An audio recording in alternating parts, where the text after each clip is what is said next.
Salut, c'est les chroniques du sofa vert. Salut Laetitia. Salut Marie-Paul. Aujourd'hui, je vais te parler des arts et lettres contre l'esclavage.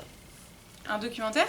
C'est un documentaire qui a été écrit par Marcel Dorigny. Marcel Dorigny, c'est un historien qui est spécialiste de l'esclavage. D'accord. L'originalité de ce livre, c'est que tu alternes toutes les formes d'art à toutes les époques jusqu'à nos jours, puisque quelqu'un comme Maryse Condé, qui a beaucoup écrit sur la question, nous rappelle que l'esclavage, c'est toujours d'actualité aujourd'hui à notre époque de nos jours. Aujourd'hui, à notre époque de nos jours. Oui, on a compris. On a compris. Comment ça s'organise du coup? Alors, tu as les œuvres qui sont sur une page, et puis tu as un descriptif de l'œuvre. Tu as pas mal de textes. J'avoue que c'était passionnant à lire, passionnant. J'ai découvert ce livre en le conseillant à un lecteur. Ah oui. Parce que je savais que le thème l'intéressait beaucoup. Moi, je ne l'avais pas lu. Et il est revenu en me disant qu'il était passionnant. Et effectivement, c'est comme ça que je me suis intéressée à ce livre. Je dois dire que la seule frustration que j'ai eue, c'est que parfois, pas souvent, tu as une œuvre, mais tu n'as pas de commentaire à côté.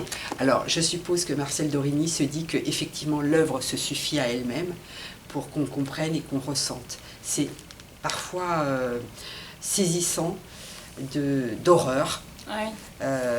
C'est un très très beau livre qui m'a beaucoup plu, que j'ai trouvé original. Mais c'est accessible même si on ne connaît pas du tout le sujet. C'est tout à fait accessible, on apprend des choses aussi.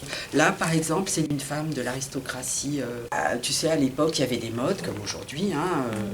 Je sais pas, il y avait l'époque où toutes ces femmes-là avaient leur petit singe. Et puis un jour on en a eu marre, on a relégué le petit singe, et puis ou un autre petit animal. Et puis il y a eu l'époque où on avait son petit nègre.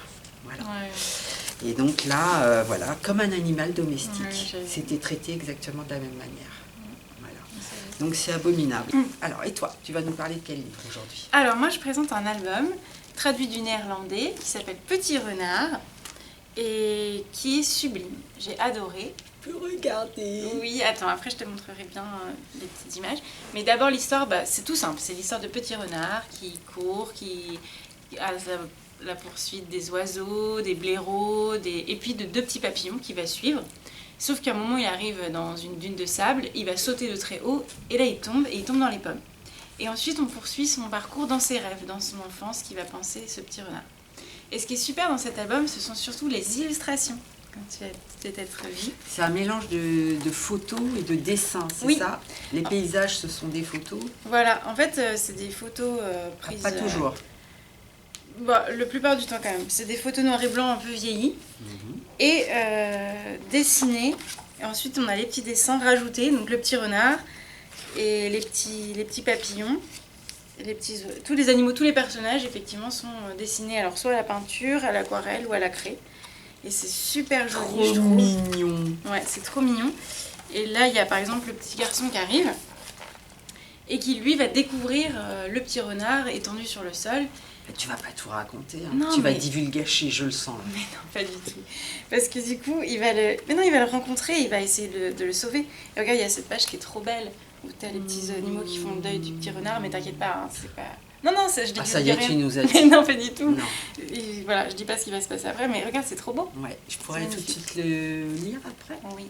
Merci. Et je trouve qu'il y a plein d'émotions, c'est tout délicat. Mais ça a l'air très poétique. C'est hyper... Et alors, le texte, effectivement, il n'y a pas beaucoup de texte, mais c'est très, très poétique, plein de malice, voilà. J'ai ton coup vraiment de cœur. adoré. Ouais, franchement, c'est trop beau et c'est super.